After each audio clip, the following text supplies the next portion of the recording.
Tillman from Blount Memorial Hospital is here to talk about more health goals. It's the beginning of the new year coming up in a few days. A lot of people making their resolutions.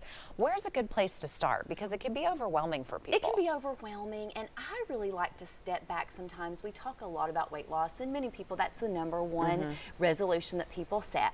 But sometimes I see that if we step back a bit and say, what are really some healthy behavior goals that I can set? Sometimes the weight loss becomes a side effect, and it really can just improve your quality of life if you look at some other health enhancing goals. So I want to talk about 5 different ones Okay, today. now the first one I know you're going to talk about is self-care, which I think can be really tough for women because you spend so much time taking care of everyone else, you kind of forget to take care of yourself, right? Absolutely. And I was talking with a lady earlier this week who's in her early 70s, and she said, you know, I've been taking care of everyone for literally decades, and I'm finally taking care of myself. So I think for all of us, it can be great to just remember the simple things like getting a little bit more rest, practicing saying no, practicing finding some downtime, especially if you're an introvert personality. You really need that alone time to recharge.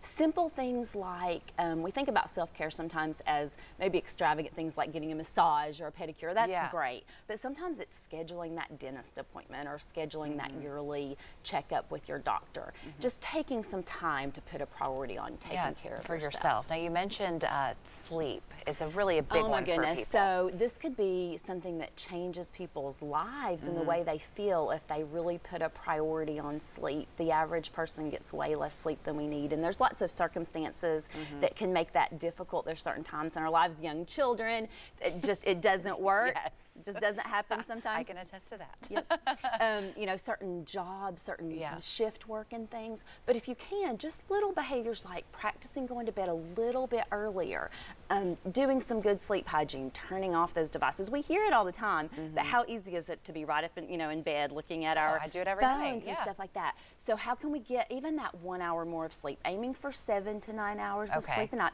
It helps control appetite. It helps reduce stress and reduce stress hormones. Just an overall better sense of well-being. And if you're really having difficulty sleeping, sometimes we get in really bad sleep patterns, or sometimes there's health issues that make sleep more difficult. Talk to your doctor. There's some options, not just medications, but there's even some, it's called cognitive behavioral therapy, some counseling and things that can really help you learn how to better sleep if you're having a hard time. Because you don't have to live that way. Absolutely. What else can we do to take care of ourselves?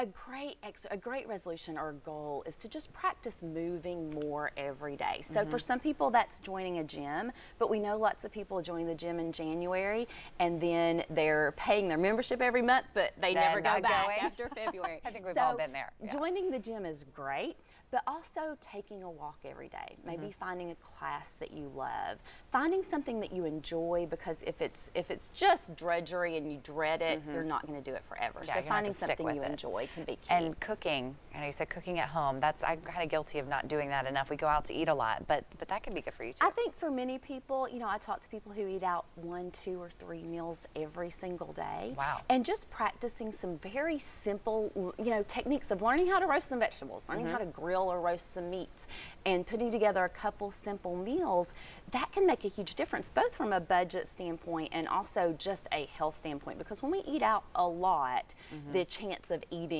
healthier options it goes down when we're eating out many times a day. Well, and we have just a few seconds left. Is there one more tip? The last thing I would say is focus on baby steps, focus on progress, not perfection with all of your goals, because in order for these to last long term, it has to be something you can live with. Yes, we want them to become habits. Absolutely. All right, Angie, good to see you. Thanks for being here. Good to see you. Thank you.